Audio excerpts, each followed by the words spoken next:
Welcome to Schrödinger's Chat, the podcast where I explore the real science behind the biggest questions in the universe, as well as some of the quirkier science we encounter every day. I'm Anna, a sixth form physics student with a lot of curiosity and a passion for understanding how the world works. From the smallest particles to the largest galaxies, join me as we uncover the mysteries and wonders of the universe and explore how physics shapes the world around us. Hello, welcome back, specifically welcome to episode 13. Some would call it unlucky, dangerous even, but to others it's just another number. But why 13? What did the number 13 ever do wrong? And why do we feel things are unlucky? In this episode, I want to explore why humans turn randomness into story and superstition, and is luck a real thing at all, or is maths and probability actually behind everything? There will be history, maths, and a bit of psychology, all to ask, what does unlucky even mean? Before we get started, a quick reminder to leave a review or comment if you like this podcast, and check out the podcast Instagram page, Schrödinger's Chat Podcast. Here I post all sorts from extra bits relating to the episodes, STEM book recommendations, and various other nerdy science stuff. If you like the podcast, you will definitely enjoy some of that stuff, so do go and have a look. Okay, that's that out of the way. Let's get stuck into today's episode. Okay, first I thought we ought to consider where unluckiness even comes from. Why did things like the number 13 gain a bad reputation? Well, it turns out the number 13 has been causing chaos for a very long time, in mythology, religion, and numerology. In Norse mythology, there's a story where the god of mischief, Loki, crashes a banquet of 12 gods in Valhalla, making himself the uninvited 13th guest to the party. At the banquet, Loki tricks a blind god, Hother, into killing his own brother, Balder, who is the god of light and joy. Because of his death, the world falls into darkness and sorrow, making Loki's appearance as a 13th guest a terrible event of misfortune. This myth is often suggested as one of the main reasons why 13 is seen as so unlucky.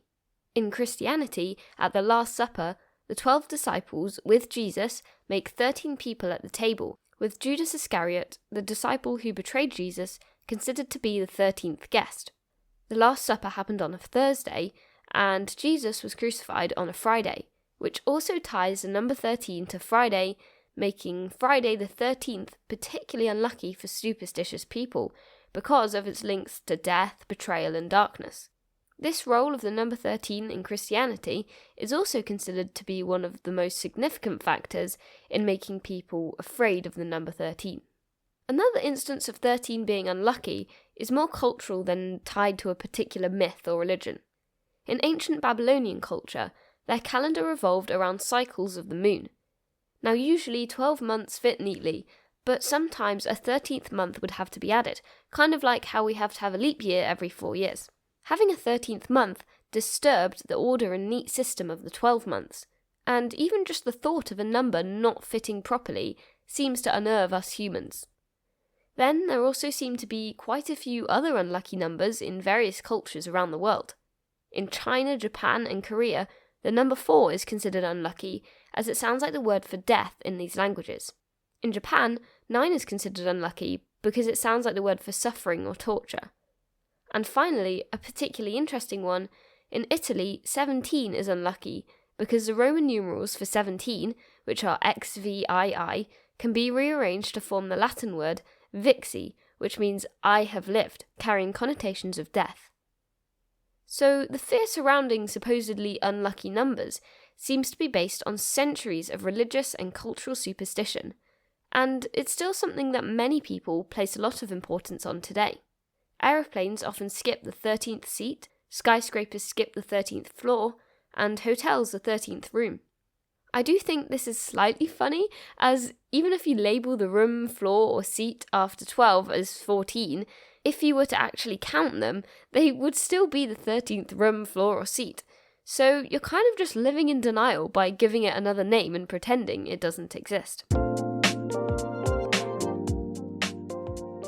Okay, so it seems we have been scared of unlucky things and weird numbers for centuries, But is there any mathematical reason as to why numbers feel unlucky? Well, let's focus on 13, the most universally deemed unlucky number. Firstly, 13 is an odd number.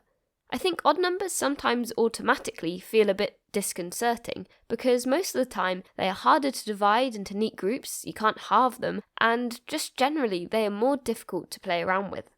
Also, I think odd numbers to our pattern-seeking human brains sometimes feel like they are either just too much or too little, never the perfect amount. Like how 11 feels like just one number too much greater than 10, and 99 is not quite 100. And after all, we count in tens, even numbers, not odd numbers. This makes even numbers feel more stable and reliable, almost like they're more trustworthy. There's also another family of numbers that 13 fits into that seems to unsettle us: the primes. Excluding the number 2, all prime numbers, numbers that can only divide by 1 and themselves, are odd. This means they appear less frequently in times tables, which could be a sort of subconscious reason as to why we don't like using and manipulating odd numbers as much. 13 is a prime number, only dividing by 1 and 13, so maybe this contributes to the unease surrounding it. Now, the thing is, we humans aren't very good at understanding probability. Often there's a big difference between what the actual probability of something happening is and what feels right. If something strange and unlikely happens, we are not very likely to think, well, there's a natural randomness to that, especially if we perceive there to be a large sample space of probabilities. We are more likely to believe that our unlikely event must mean something. What are the chances of that happening? Our brains also love patterns. If we spot a pattern in something, even if it is a coincidence or by accident, suddenly we think it's a sign from the universe, and fate and luck starts getting involved with our reasoning. A really good example of this is the gambler's fallacy. This is to do with coin flipping. Now, if you are using a fair coin, there are 2 possible outcomes when you flip it. It either lands on heads or tails. Both of these possible outcomes are equally likely to happen. Therefore, the chance of getting heads is 50%, and the chance of getting tails is also 50%. Now, this is all good, but the gambler's fallacy comes in when you flip the coin several times in a row.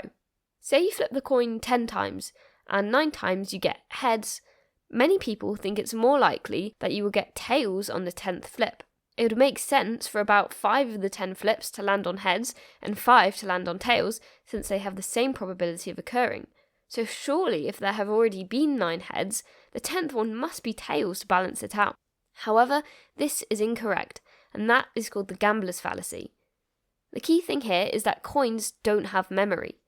Each time you flip the coin, you have a 50-50 chance of getting heads or tails.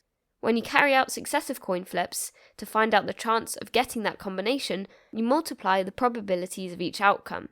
We can do this because each coin toss is an independent event. The probability of the outcome of each toss is unaffected by the previous tosses, or in other words, you are no more likely to get a tails on the next go even if the previous 9 goes have been heads. Since every time you flip the coin, the chance of the outcome is 50%, on successive flips you just multiply by a half for each toss. So if you do 10 flips, the probability of that combination is a half to the power of 10. That means no matter what you flip, whatever combination of heads and tails, or how many times you flip the coin, the probability of a certain combination of outcomes for a particular number of flips is exactly the same. So no matter how many times in a row you get one outcome, it doesn't make the other outcome more likely to happen on the next go. The gambler's fallacy really shows how our perception of events influences our reasoning, especially when considering large numbers of possible events. A more real-life example might be that the odds of any specific weird thing happening to you in a week are tiny, but the odds of some weird thing happening to you this week pretty high. It's like being surprised that you rolled a particular number on a dice, even though some number had to come up. What I'm trying to say is that coincidences feel out of the ordinary because they're rare individually, but almost guaranteed in general. If you want the real maths behind luck, you look at the expected value.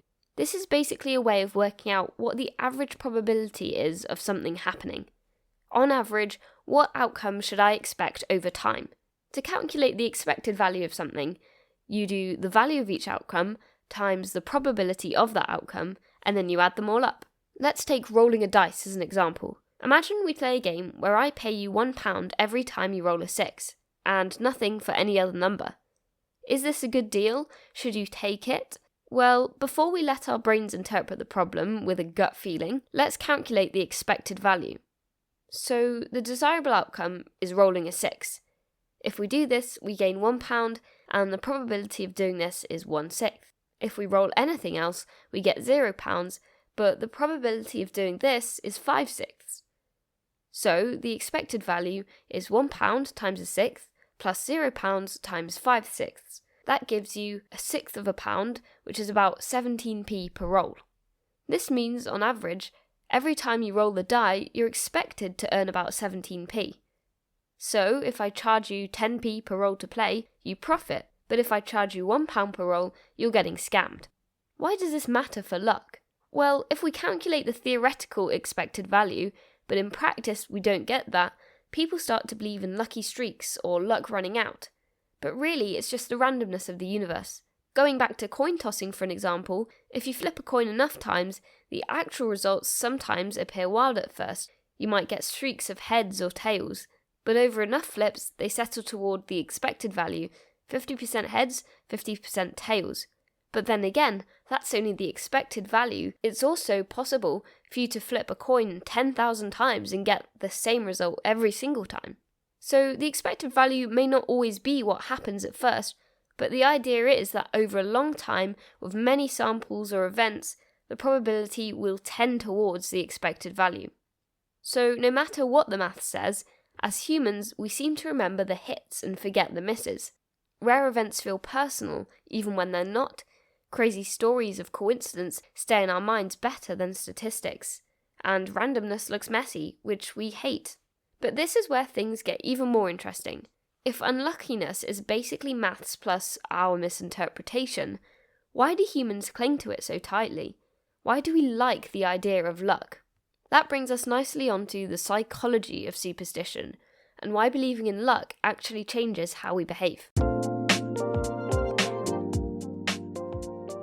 Humans hate feeling helpless. Even a tiny hint of control feels better than admitting something is random. Like how some athletes wear lucky jewellery when competing, or people do the same routine before an exam. This is interesting, as often this is a situation they can control via training or revision or mindset and all of that, but luck becomes a sort of psychological safety blanket, just an extra thing to settle their nerves, especially when wearing something or doing something has coincided with a good performance before. Our brains are constantly searching for meaning, patterns and uniqueness, even when nothing special is actually happening. It's the same part of our brain that recognises shapes in clouds or thinks two random events must be connected because they happened close together. Psychologists call this apophenia, spotting patterns that aren't really there. A classic example is the "I knew that would happen" feeling. Maybe you think of someone and then they appear or text you. We remember the coincidence, but forget the hundreds of times we thought of someone and nothing happened. It's the same bias that makes people think 13 has some supernatural power. We only remember the bad things that reinforce the superstition. This is similar to confirmation bias, which is basically your brain only picking up on details and events that prove you right. If you believe 13 is unlucky, you'll notice every minor inconvenience that happens on Friday the 13th, or when you sit and seat 13 on a plane. But if nothing happens, you won't remember it, so your belief never gets corrected. There's also something called the locus of control, which is about whether you feel like you shape your life or whether life shapes you. When you feel stressed, overwhelmed, or unable to control something, maybe deadlines, interviews, or results, your brain likes to blame luck or fate because it feels like something else might be in charge. And that's almost an inherent part of being human. Superstition is basically a coping mechanism for uncertainty. But maths and the probability don't change just because we're nervous. However, our perception of random events absolutely changes how we behave, which in turn can change the outcomes we get. If you feel unlucky, you might hesitate more, take fewer opportunities, or expect failure. And sometimes that can translate to actual unfavourable outcomes. And if you do feel lucky, you're more confident, you take chances, and often you get better results. Psychologists call this a self-fulfilling prophecy. Your belief changes your behaviour, and your behaviour changes the result. So sometimes believing in good luck can actually help you perform better, not because the universe is helping, but because you have confidence. Feeling lucky reduces stress, and reduced stress means higher focus, and higher focus means better performance. So going back to our athletes and exam takers, it's not that your lucky pen makes you smarter or your necklace makes you run faster. It's that you believe you're smarter or faster when you use it. Now, of course, if this works for positive things, it also works for negative outcomes. If you believe you're unlucky, the effect flips. You get more anxious, you expect failure, and you pay more attention to anything that confirms the belief. This self-fulfilling prophecy often creates a loop as well. Believing you're unlucky leads to noticing unlucky things, which makes you behave differently, creating bad outcomes, which then proves your hypothesis of you being unlucky. Then, with this new confirmed proof, you repeat the cycle with an even stronger feeling of believing you're unlucky, so nothing ever changes. It becomes a self-fulfilling loop of unluckiness. Alright, we've done history, we've done the maths, we've done the psychology, and we've come to the conclusion that a lot of unluckiness is down to our mindset and behaviour. But does this still hold when we put it to the test? It turns out, yes. There have been many studies into people who feel unlucky, and the results are very interesting and often quite amusing. Psychologist Richard Wiseman did a famous study where he asked people who considered themselves lucky or unlucky to walk down a street and report what they noticed.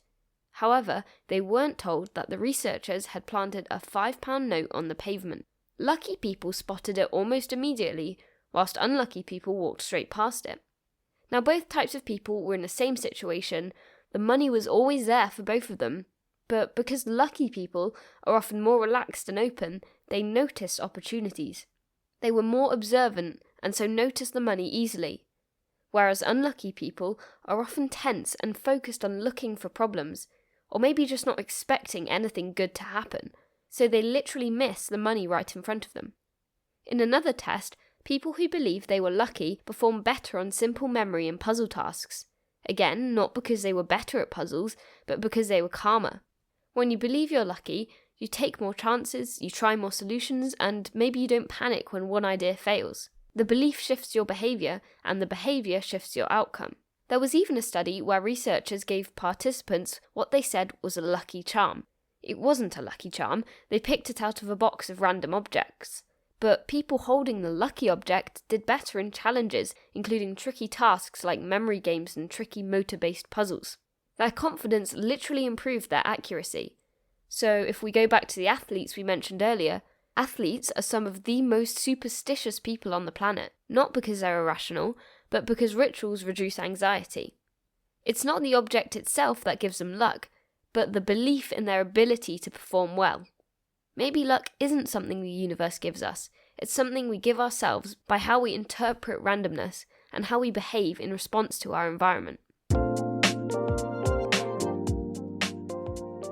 Okay, let's wrap this all up then. 13 became unlucky through centuries of myth, religion and culture. Maths shows that there's nothing spooky about it, it's just a prime number that doesn't fit neatly into our favourite patterns and got a bad rep. Probability proves that we're terrible at judging randomness, and we can't rely on our own intuition to get the maths right. Really, unluckiness is our brains filling in the gaps of superstition, stories and selective memory. Well, that's all for today. Thank you so much for listening. I hope you've enjoyed this episode. If you have, leave a comment or review this podcast and head over to the Instagram page, Schrödinger's Chat Podcast, to check out all sorts of cool science stuff. I'll catch you in the next episode, and until next time, stay curious, and may the probability distributions be ever in your favour. Bye!